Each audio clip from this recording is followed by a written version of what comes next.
Hi hello सांग मैंने नमस्कार जय जगन्नाथ आपण मानक नुआ ब्लॉग को स्वागत। आज एक बार राति पाइने जागर आपण मैंने जागर उपास कर ना कमेंट कहे। आज मुझे एक बार कर जागर उपास राति पाइने आजिकार दीपर देखो मुझे प्रस्तुति करुच्ची कौन। आज आम डालमा बसला बिना पियाज रसुण तरकारी हम एपट भात हाँडी बसी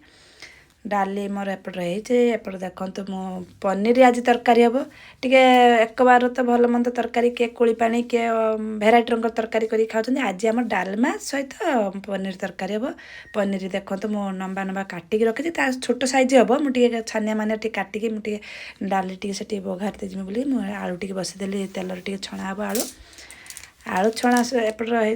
पनीर कटा होगी माने पनीर टी छणा होगी रखाला पानी बेलार पकाला कहीं नरम हम सफ्ट हम आ तरकार बहुत टेस्ट आसो। देखो सांग मैंने एपट डाली मोर छुंका सरी डालमा माने पनीपरिया पड़ी डालमा है मोर तो अलरेडी पनीर भजा हो रही एपट आलू भजा चलती मसला टी पेस्ट कराऊँच चारुमगज बादाम काजू अदा जीरा बिलाती पड़ी पूरा पेस्ट कराई केते सुंदर पेस्ट कराई। आज किसी तो पड़ोनी अदा रसुण पड़ोनी माने रसुण प्याज पड़ोनी आ तेल कड़ा बसई देकी मु मसला टी कषि दूसरी देखो मुझे आलू तो भाजिकी काढ़ी देती एपटे आ तेल कड़ार बसई देकी मसला टी ढाली दे भल भाव टी कषि दूसरी देखो आ मसला सहित स्वाद अनुसार टी लुण हलदी पड़े लुण टी अधिक होगा बोली मुझे काढ़ीदेली कहीं तरकारी लुणिया लगे बोली लुण टी काढ़ीदेली आ लंका गुंड टे पड़ा तरकारी टे लंका टे न पड़े कलर भी भल आसबनी आ तरकारी टे टेस्ट आसबनी आ बहुत सुंदर। आज मु भल भाव टे तरकारी टे करुँची आज जेहेतु एक बार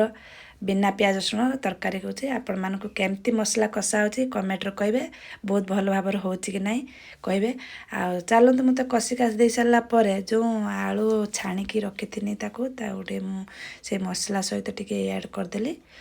मसला सहित ऐड कर सारापर भल भाव टे कषा करदेनी कषि सारापर जो पनीर जो छाणिकी रखी